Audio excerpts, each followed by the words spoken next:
നിക്ക്.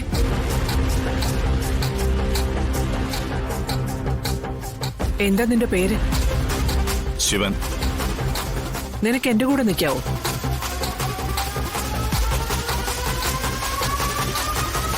ഇതേപോലെ കൊടുത്തിരിക്കുന്ന പണം കൃത്യമായിട്ട് കളക്ട് ചെയ്താൽ മതി. എന്നെ വിലക്കെടുക്കാനുള്ള പണിയാണോ? ഒരു ജോലിയായിട്ടങ്ങ് കരുതിയാ മതി. കൃത്യമായിട്ട് ശമ്പളം കിട്ടുന്ന ഒരു ജോലി. തൽക്കാലം വേണ്ട. ഇപ്പം നിലവിൽ എനിക്കൊരു ജോലിയുണ്ട്. എന്നാ വരട്ടെ. ശരി ബ്രോ.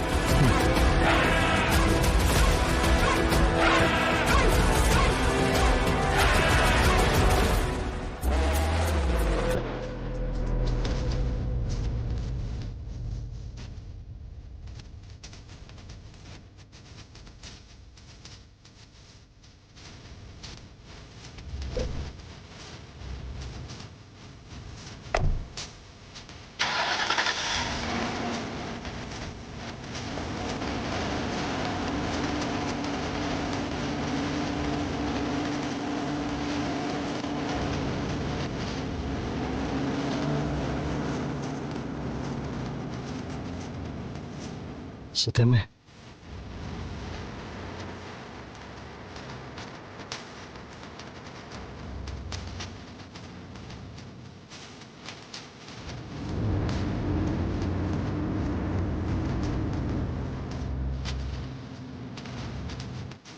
വിഷ്ണുവിനെ പോലൊരുത്തൻ.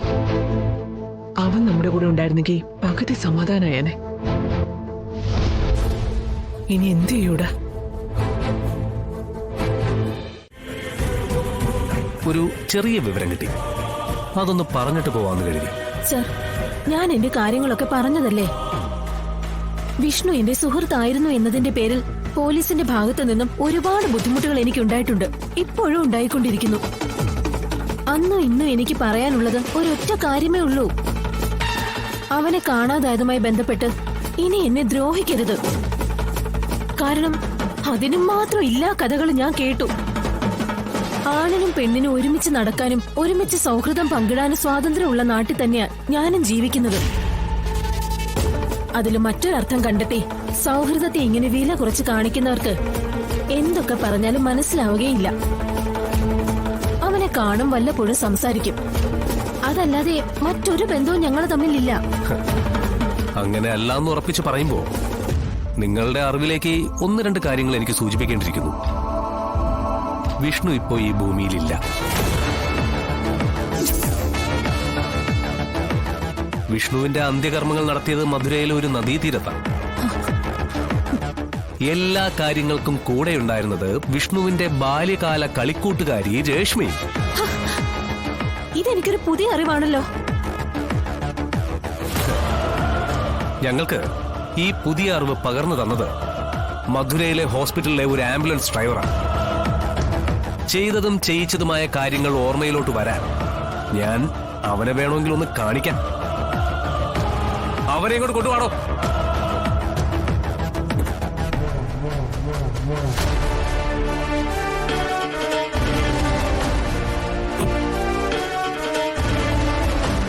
വാടോ.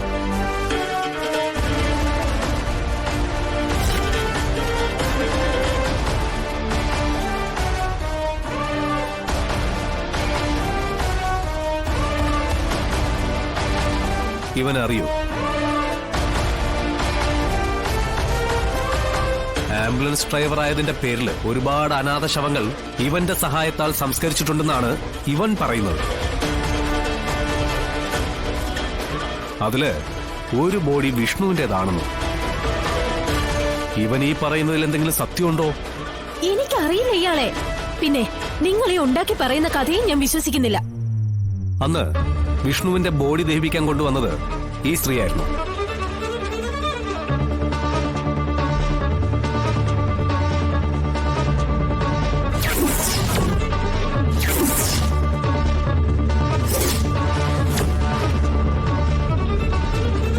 പറയടാ, അന്ന് നീ കണ്ടത് ഈ സ്ത്രീയെ തന്നെയായിരുന്നില്ലേ?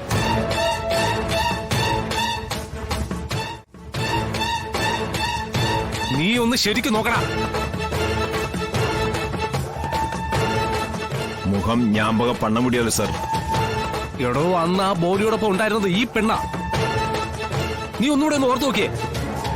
ഇതിപ്പോ ഞാനാണ് അവിടെ വന്നതെന്ന് ഉറപ്പിക്കേണ്ടത് സാറിന്റെ ഉത്തരവാദിത്വം ആയതുപോലെ ഉണ്ടല്ലോ സാറേ. എന്നെ ഇതിൽ പെടുത്തിക്കളയാൻ സാർ ഒരുപാട് ബുദ്ധിമുട്ടുന്നുണ്ടല്ലോ. എനിക്ക് ഉറപ്പുണ്ട് കൂടെ ഉണ്ടായിരുന്നത് നീ തന്നെയാണ്. എന്നിട്ടും സാറിന്റെ അന്വേഷണത്തിൽ സംഭവിച്ച വീഴ്ചയായതെന്ന് സാർ സമ്മതിച്ചു തരില്ലല്ലേ?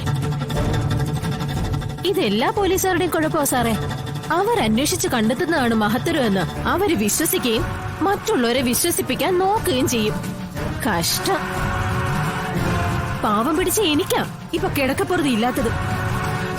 സാർ ഈ കേസിൽ തോക്കാതിരിക്കാൻ വേണ്ടി എന്നെ പെടുത്തി അടങ്ങൂന്നും പറഞ്ഞ് ഒരുങ്ങി ഇറങ്ങിയിരിക്കയല്ലേ? സാറേ, എന്റെ അച്ഛനൊരു രോഗിയാ. ഏത് സമയം ആശുപത്രിയും വീടുമായിട്ട് കഴിയുന്ന ഒരാള്. ഇപ്പൊ തന്നെ ഹോസ്പിറ്റലിൽ അഡ്മിറ്റാ.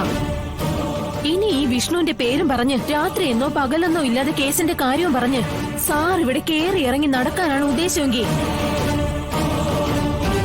സാറിന്റെ ഉദ്ദേശം വേറെയാണെന്നും പറഞ്ഞ് എനിക്ക് IGക്കോ DGPക്കോ പരാതി കൊടുക്കേണ്ടി വരും.